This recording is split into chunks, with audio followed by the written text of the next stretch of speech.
வணக்கம். அகரம் தமிழ் வகுப்புல நம்ம பார்த்து படித்தல் முடிச்சிட்டோம். இப்ப எழுதுதல் அந்த அசைன்மெண்ட் தான் பார்த்துட்டு இருக்கோம். அதுல நம்ம சொல்லி எழுதுதல் அதுதான் பார்த்தோம். அந்த சாப்டர் தான் நம்ம பார்த்துட்டு இருக்கோம். இதுல இந்த சொல்லி எழுதுதல்ல செகண்ட் அசைன்மெண்ட் இன்னைக்கு ஆன்ட்டி கொடுக்க போறேன். ஆல்ரெடி உங்களுக்கு தெரியும். இங்க ஆன்ட்டி சில வார்த்தைகள் கொடுத்துருக்கேன் இல்லையா? இந்த வார்த்தைகள்லாம் நீங்க என்ன பண்ணணும், அப்படியே ஒரு தடவை பார்த்து வாசிச்சு ரெக்கார்ட் பண்ணி அனுப்பணும். அடுத்தது அப்படியே பார்த்து எழுதி அனுப்பணும். சரிங்களா?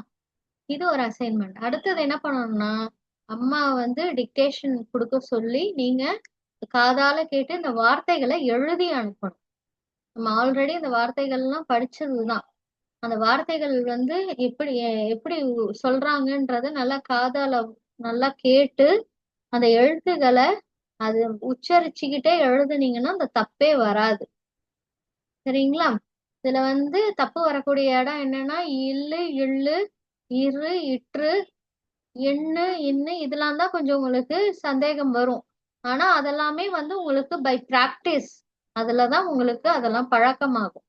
சரிங்களா? அதனால நீங்க தப்பா ஆயிடும் அப்படி இப்படின்ட்டு அதெல்லாம் எடுத்துக்க கூடாது. உங்களுக்கு காதால வாங்கி அந்த எழுத்து என்னவோ உங்களுக்கு தோணுதோ எழுதுங்க.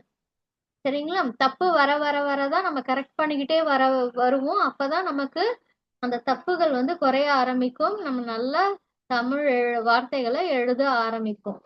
சரிங்களா? சரி, இந்த அந்த அசைன்மெண்ட் என்ன நான் சொல்லிட்டேன். நீங்க ரொம்ப அழகா நீட்டா ப்ரெசென்ட் பண்ணுங்க. தேங்க்யூ.